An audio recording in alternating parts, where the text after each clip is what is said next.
En otros temas, en los próximos 3 meses el gobierno de Israel pretende tomar medidas extremas para deportar a casi 40,000 inmigrantes provenientes de África y planea hacerlo dándoles a escoger. O toman una lana, o toman una cantidad de dinero bastante considerable, o un vuelo con rumbo a otro país, o se van directo a la cárcel.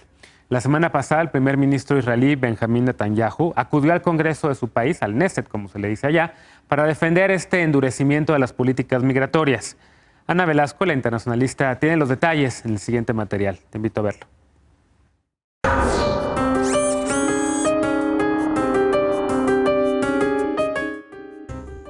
Miles de solicitantes de asilo recibieron hace unos días un ultimátum para salir de Israel. Si no lo hacen, serán enviados a prisión. הוצאנו כ-20,000 ועכשיו המשימה היא להוציא את היתרה.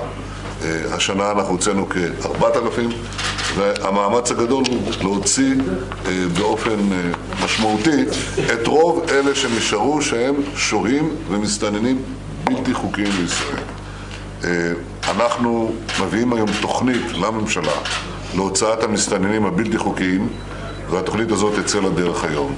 El gobierno de Benjamín Netanyahu informó que los migrantes originarios de África que hayan ingresado sin documentos o que no tengan una solicitud de asilo en revisión deberán irse antes de abril.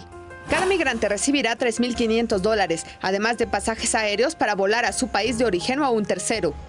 Aunque la mayoría de los migrantes señalan que salieron de sus países huyendo de la guerra, la persecución o la pobreza, el gobierno israelí los considera migrantes económicos, es decir, que salieron voluntariamente de su país para buscar mejores ingresos.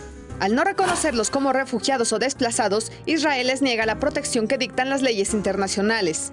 Según el derecho internacional, los solicitantes de asilo no deben volver a sus países de origen, si al hacerlo su vida o su libertad se ponen en riesgo. De acuerdo con investigaciones de organizaciones locales de derechos humanos, esos terceros países son Uganda y Ruanda, con quienes, según ellos, Israel estaría negociando acuerdos económicos para recibirlos. Sin embargo, ambos gobiernos negaron que existan dichas negociaciones. Según cifras oficiales, hay 40,000 solicitantes de asilo de origen africano viviendo en Israel desde mediados de la década pasada, expulsados de sus países por guerras y persecución étnica. La mayoría son musulmanes de la región sudanesa de Darfur y cristianos ortodoxos de Eritrea, de acuerdo con la ONU.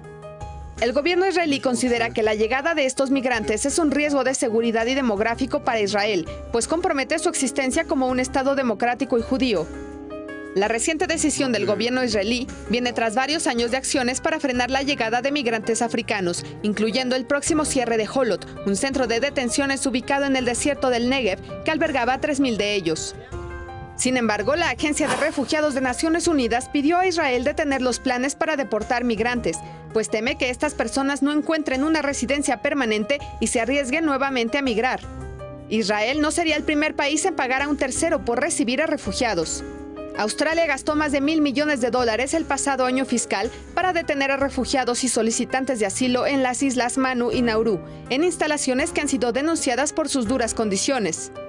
Según la ONU, de casi 14,000 solicitudes de asilo que han recibido las autoridades israelíes desde hace 5 años, solo 10 recibieron estatus de refugiado. Para Foro Global, Ana Velasco. Y en Francia también Emmanuel Macron, de hecho, está tratando de aplicar una política similar con sus propios inmigrantes allá. Aquí te presentamos en Foro Global, a fines del año pasado, un trabajo al respecto sobre cómo también el gobierno de Macron está intentando darles una cantidad muy fuerte de dinero a algunos inmigrantes para que de manera voluntaria se regresen a sus propios países. Para poder ver ese trabajo, te invito a visitar la página de noticieriostelevisa.com y la sección ahí de Foro TV y luego la sección de Foro Global.